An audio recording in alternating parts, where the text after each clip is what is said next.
নমস্কার বন্ধুরা, এস আর ইলেকট্রনিক্সের পক্ষ থেকে সবাইকে নমস্কার। আজকে আমরা দেখাবো সনির 32 ইঞ্চি টিভিতে কিভাবে ভিওবি প্যানেল লাগানো যায়, সেটাই আজকে তোমাদের সামনে শেয়ার করব। আমরা কিন্তু বন্ধুরা আগে এখানটায় আমরা এলজির প্যানেল ইউজ করতাম, এখন আমরা এখানে ভিওবি প্যানেলই ইউজ করব। তো দেখতে পাচ্ছ বন্ধুরা, এটা মাদারবোর্ড, তার পাশে আছে বন্ধুরা প্যানেল আইডি এবং টিকন বোর্ড, এবং এটা ভিওবি প্যানেল আছে বন্ধুরা, দেখতেই পাচ্ছ।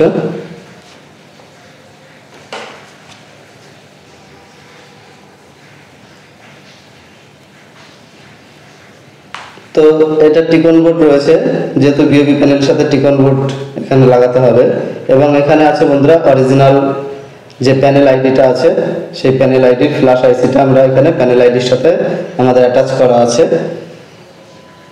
প্যানেল আইডি কিভাবে লাগানো হয়, কানেকশন কিভাবে হয় আমাদের আগে ভিডিওতে করা আছে বন্ধুরা, সেক্ষেত্রে আমরা এখানে বিস্তারিত শেয়ার করলাম না।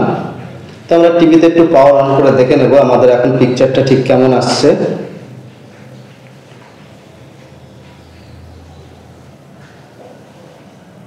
দেখতে পাচ্ছ বন্ধুরা, ছবি কিন্তু আমাদের এখানে চলে এসেছে এবং আমাদের সনি লেখাটা দেখতে পাচ্ছ এখানটায়, কিন্তু আমাদের যে পিকচারটা আসছে সেই পিকচারটা কিন্তু মিরর হয়ে গেছে, উল্টে গেছে বন্ধুরা। তো আমরা সবার প্রথম কম্পিউটারটাকে অন করে নিয়েছি এবং এখানে 809F প্রোগ্রামারটা ওপেন করে নেব।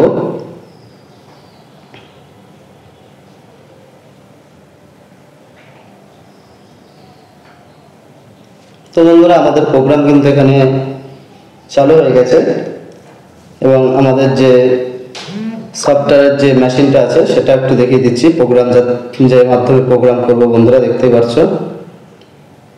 এই যে বন্ধু, এখানে বন্ধুরা দেখতে পাচ্ছ RT809F প্রোগ্রামার। আমরা এই প্রোগ্রামের সাহায্যে ফ্ল্যাশ আইসিটাকে নতুন করে প্রোগ্রামিং করব। এটা বন্ধুরা একদম নতুন ফ্ল্যাশ আইসি আছে 24C32, এটাকে আমরা নতুন করে প্রোগ্রাম দেব।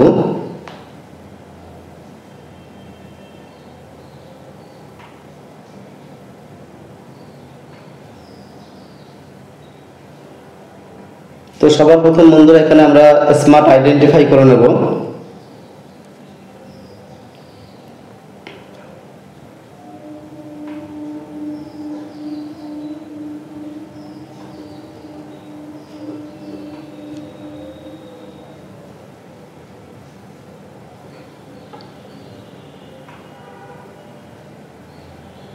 এবং তারপর আমরা মেমোরির যে সিরিয়াল নম্বর আছে সেটাকে সেট করে নেব 24C16, তারপর ওকে করে নেব। এটা চাইনিজ ভাষায় ওকে লেখা আছে বন্ধুরা। এবং এরপরে আমরা সফটওয়্যারটাকে নিয়ে নেব, যার যে কোনো ফাইলে সফটওয়্যার থাকতে পারে। আমরা সনির মধ্যে রেখেছি বন্ধুরা, সনির প্যানেল আইডি, এবং এর ভিতরে আমরা দেখে নেব আমাদের মিরর বলে যে প্যানেল আইডিটা আছে সেটাকে আমরা ইউজ করব।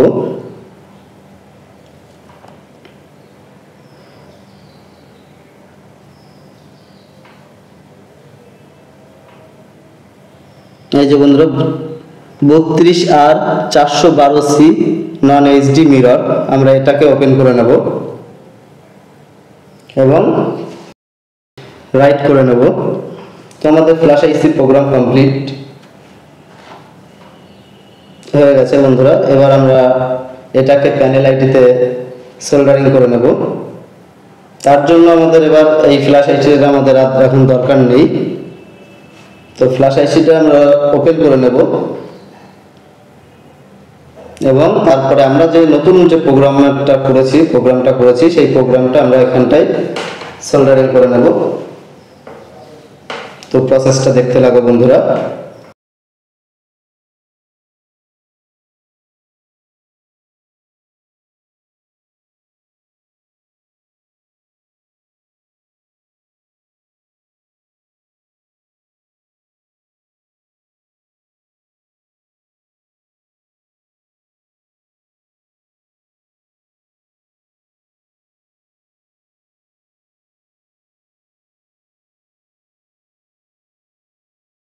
তো বন্ধুরা দেখতে পারলে আমাদের কিন্তু সোল্ডার করা কমপ্লিট হয়ে গেছে বন্ধুরা, এবং আমাদের প্যানেলটা কে এবার আমরা চালু করব। নতুন প্যানেল আইডি দিয়ে আমরা দেখে নেবো যে এবার পিকচারটা ঠিক কেমন আসছে। দেখতেই পাচ্ছ বন্ধুরা, সেম প্যানেল আছে, সেম টিকন বোর্ড এবং আমাদের মিরর অপশন কিন্তু বন্ধুরা, যে প্রবলেমটা আমাদের আসছিল, ছবিটা উল্টো ছিল, এখন কিন্তু বন্ধুরা এটা এখানে ছবিটা কিন্তু আমাদের সোজা চলে আসছে, মানে আমাদের ছবিটা কিন্তু মিরর হয়ে গেছে।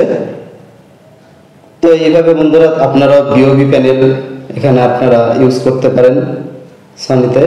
আমাদের চ্যানেলটি যদি ভালো লাগে চ্যানেলটিকে লাইক করবেন, কমেন্ট করবেন, শেয়ার করবেন এবং সাবস্ক্রাইব করতে